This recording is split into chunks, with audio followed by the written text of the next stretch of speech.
Assalamualaikum and a very good morning to Sir Shakirin. Let me start with the introduce my group member. My name is Muhammad Nur Hakim bin Rozi and my metric number is 209387 and my partner is Abeer Said Al Somali and her metric number is 204996. On this lovely day, I would like to bring your attention regarding a very sensational issue that has been talked about quite frequently, especially on this time with the pandemic COVID-19.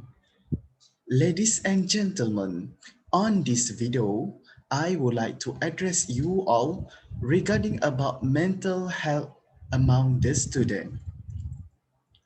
I had to admit this topic is very essential for me to bring forward in order to raise awareness and also educate youngsters to appreciate the life that we live and instead of taking our own life when things get hard, we try to seek help and solve the problem eventually. So, for the introduction, a national survey by the Ministry of Health has revealed that Malaysian teens aged 13 to 17 are critically suffering from mental health problems. So, before we begin, I want to story about mental illness on child and teens. Just over 20% or 1 in 5 children have had a seriously debilitating mental disorder.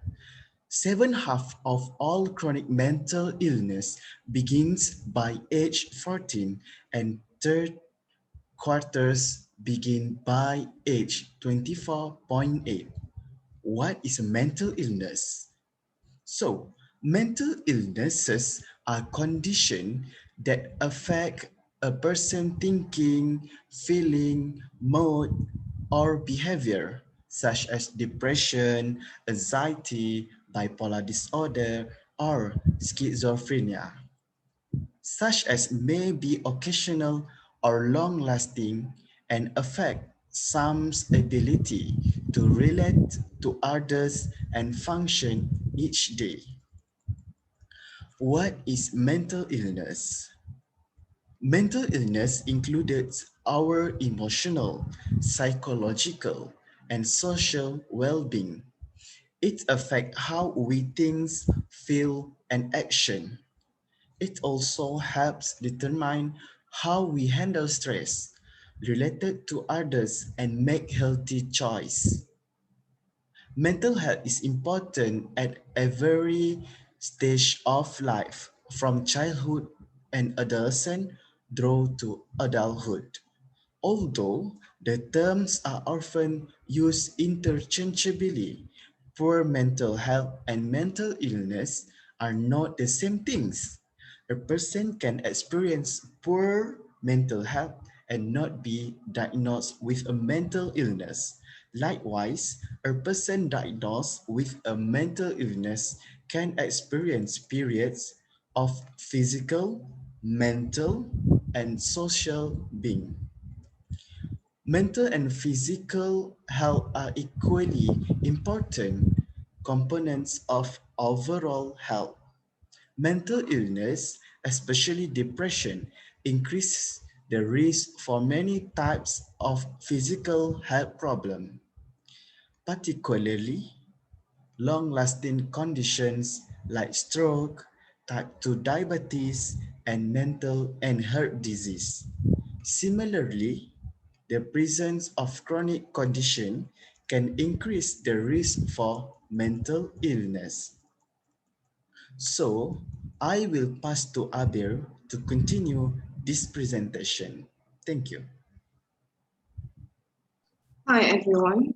So before we start discussion with the causes of mental illness, let's take a brief on what mental illness is. So mental illnesses are brain-based disorders which usually and various symptoms that can affect our daily lives.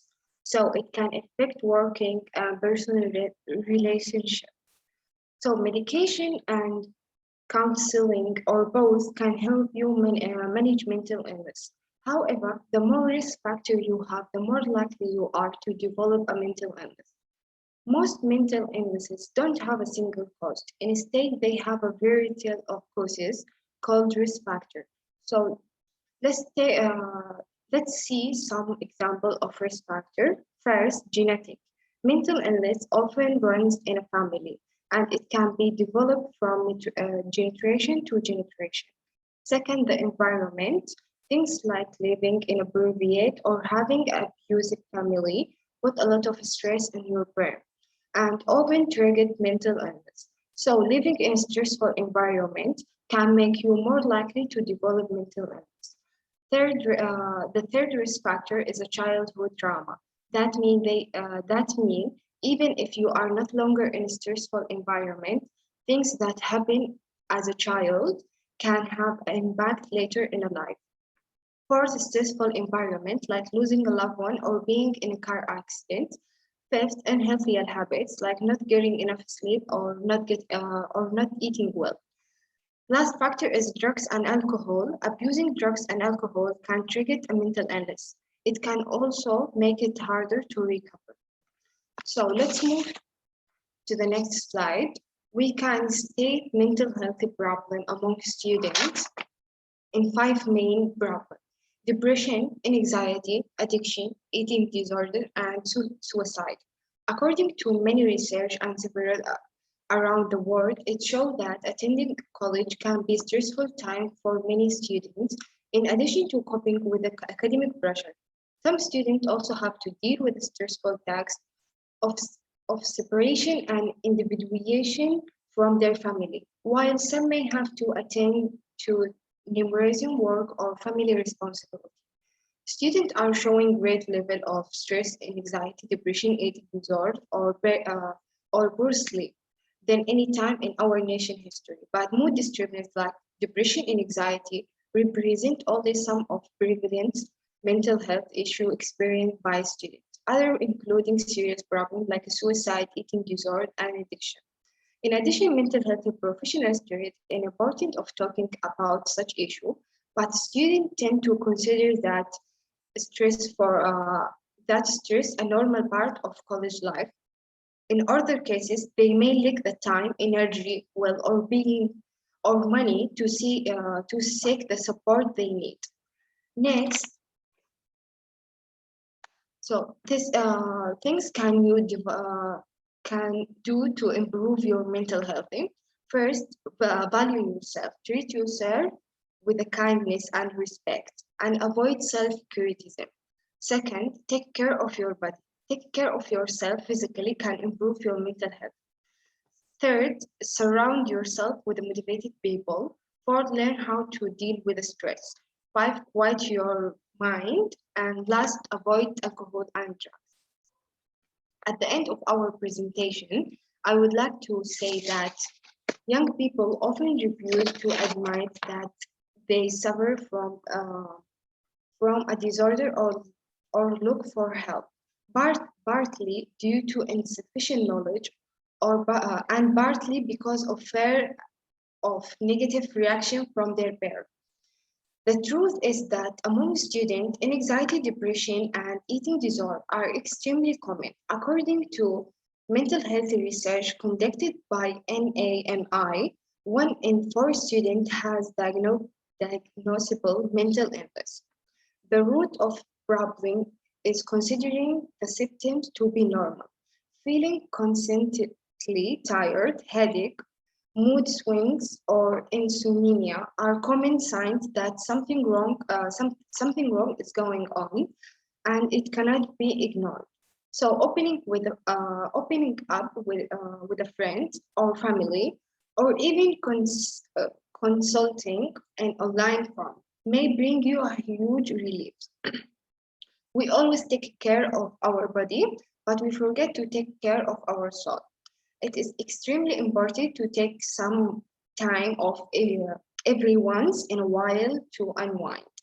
If all the solutions that we mentioned don't work and you still cannot relax, you should never feel ashamed to look for a professional help. Even when your problem seems trivial, seeing a psychiatrist can be extremely beneficial and improve your overall quality of life. That's all from us. Thank you for listening.